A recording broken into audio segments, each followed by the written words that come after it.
கச்சத்தீவை கேட்பது நம் உரிமை, அதை மீட்பது மத்திய அரசின் கடமை. அடுத்த ஆண்டு நமது கட்சி மட்டும் ஆட்சிக்கு வந்தால் அதை முதலில் மீட்டு எடுத்து தமிழக மக்களின் வாழ்வுரிமையை காப்பது நமது கட்சி. அடுத்த வருஷம் மட்டும் நம்ம ஆட்சி வந்துச்சுன்னா கச்சத்தீவுன்றது தமிழ்நாட்டுக்கு தான். அதை எப்படி வாங்கன்றது நம்ம கட்சிக்கு மட்டும்தான் தெரியும். நீங்க இந்த தடவை ஜெயிக்க வைங்க, அடுத்த வருஷம் கச்சத்தீவு நம்ம கண்ட்ரோல் தான்.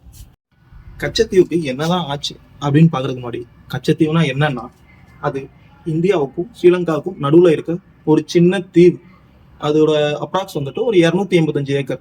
அதுல என்னடா பிரச்சனை அப்படின்னு பாத்தீங்கன்னா, நம்ம தமிழ்நாட்டு மீனவர்கள் வந்துட்டு ஓய்வு எடுக்கிறதுக்காகவும் மீன் பிடிக்க போன இடத்துல ஓய்வு எடுக்கிறதுக்காகவும் பிளஸ் வந்துட்டு ஈரமான வலைகளை காய வைக்கிறதுக்காகவும் அந்த இடத்த தான் யூஸ் பண்ணிக்கிட்டு இருந்தாங்க.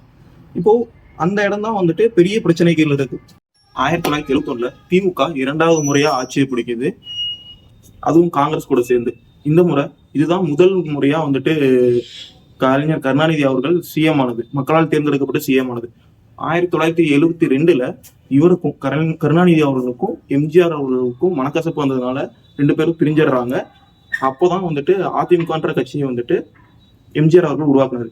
1974 தான் இலங்கைக்கு வந்துட்டு இந்தியா வந்துட்டு இந்த கச்சத்தீவு வந்துட்டு நீங்க வச்சுக்கலாம் அப்படின்ற மாதிரியான சட்டம் போட்டாங்க. அது எதனாலன்னா, இந்த மாதிரியான ஒரு சின்ன தீவுனால இலங்கை இந்தியா இந்த மாதிரியான 2 பெரிய நாடுகளுக்கு பிரச்சனை வேண்டாம் அப்படின்னு நினைச்சாங்க. அந்த டைம்ல என்ன நடந்ததுன்னா, இந்தியாவுக்கு பாகிஸ்தான் கூட பிரச்சனை இருந்தது, சைனா கூட பிரச்சனை இருந்தது. இது போக இலங்கை வந்துட்டு யுஎஸ் இந்த மாதிரியான வேற ஏதாவது நாடுகள்கிட்ட உதவி கேட்டாலும் அவங்க செய்யறதுக்கு தயாரா இருந்ததுனால இந்த இந்த தீவை வச்சு இவ்வளவு பெரிய பிரச்சனை நடக்க வேண்டாம் அப்படின்னு அதை வந்துட்டு அவங்க கிட்ட கொடுத்துட்டாங்க. தமிழக மீனவர்கள் வந்துட்டு அந்த இடத்துக்கு போயிட்டு மீன் பிடிச்சிக்கலானோ, அங்க இருக்கிற சர்ச்சை வழிபட்டுக்கலானோ, அது இல்லாம அந்த ஈரமான வலைகள் அங்க இருந்ததுன்னா அதை வந்துட்டு உலர வச்சுக்கலாம்னு சொல்லியிருந்தாங்க. அதுக்கப்புறம் 1975 எமர்ஜென்சி பீரியட் அறிமுகப்படுத்தினாங்க. எமர்ஜென்சி பீரியடுக்கு அப்புறம் 1976 திமுக ஆட்சியை வந்துட்டு கலைச்சிட்டாங்க. தமிழ்நாட்டில் இருக்க திமுக ஆட்சியை கலைச்சிட்டு தமிழ்நாட்டுக்கு வந்துட்டு ஜனாதிபதி ஆட்சி கொடுத்தாங்க.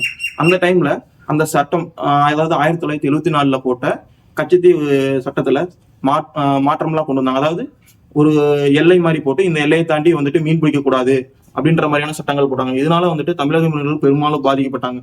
அதுக்கப்புறம் 1977 எம்ஜிஆர் வந்துட்டு அதிமுகன்ற கட்சியை வச்சு முதல் முறையா அவர் வந்துட்டு சிஎம் ஆகுறாரு. இதுதான் அந்த காலகட்டத்தில் நடந்த அரசியல் நிகழ்வுகள். நீங்க நினைக்கலாம், என்னடா ஸ்ரீலங்காவை தானே அதெல்லாம் அடிச்சு ஈஸியா பிடிங்கிற முடியாதா நம்மளால அப்படின்னு நினைக்கலாம். அப்படி நினைச்சீங்கன்னா அது ஒரு நடக்கவே நடக்காத விஷயம். ஏன்னா ஒரு ஸ்டேட்டால வந்துட்டு ஒரு தீவை வாங்கவும் முடியாது, அதை கொடுக்கவும் முடியாது. எக்ஸாம்பிளுக்கு நீங்க நினைக்கிற ஒருத்தர் சிஎம் ஆனா எங்க அண்ணா வந்துட்டு கச்சத்தீவை மீட்டுருவாரு அப்படின்றது எந்த மாதிரி இருக்குன்னா, அது நம்ம வந்துட்டு ஒரு ஸ்டேட், ஸ்ரீலங்கான்றது ஒரு கண்ட்ரி. இப்போ ஸ்ரீலங்கா மேல நீங்க கச்சத்தீவுக்காக ஒரு அட்டாக் நடத்தும் போது ஸ்ரீலங்கா வந்துட்டு டைரக்டா இந்தியா கிட்ட தான் பேசும். அப்படி பேசும்போது இந்தியா வந்துட்டு உடனே என்ன பண்ணுவாங்கன்னா, சென்ட்ரல் கவர்மெண்ட் உடனே ஸ்டேட் கவர்மெண்ட் சிஎம் வந்துட்டு பதவி நீக்கம் பண்ணிடுவாங்க. பதவி நீக்கம் பண்ணிட்டு தமிழ்நாட்டுக்கு வந்துட்டு ஜனாதிபதி ஆட்சி கொடுத்துருவாங்க. நீங்க நல்லா யோசிச்சு பாருங்க, ஒரு கச்சத்தீவு வந்துட்டு ரொம்ப முக்கியமான விஷயம் தான். ஆனா அதுக்கு வந்துட்டு அதை எப்படி மீட்கலாம்னா, தவிர்க்கவே முடியாத சுச்சுவேஷன்ல வந்துட்டு ஸ்ரீலங்காவுக்கு ஒரு உதவி தேவைப்படும் போது இந்தியா அந்த உதவிகளுக்கு கைமாறா எங்களுக்கு கச்சத்தீவு வேணும்ன்ற மாதிரி வேணுன்ற மாதிரியான ஒரு கோரிக்கை வச்சாதான் அது நிகழ்வதற்கான வாய்ப்பு அதிகம். மற்றபடி வந்துட்டு போர் தொடுத்து போயோ இந்த மாதிரியான எந்த விஷயங்களும் பண்ணாது. ஏன்னா ஒரு 5 வருஷம் பேசி கஷ்டப்பட்டு ஜெயிச்ச ஒரு சிஎம் வந்துட்டு இந்த மாதிரியான ஒரு டக்குன்னு ஒரு அதிரடியான நடவடிக்கை எடுத்தாங்கன்னா அது அவங்கள வந்துட்டு நிரந்தரமாவே அவங்கள வந்துட்டு அரசியல் நிற்க முடியாத மாதிரியான பல ஆபத்துக்களை கொண்டு வரதுக்கான வாய்ப்பு அதிகம்.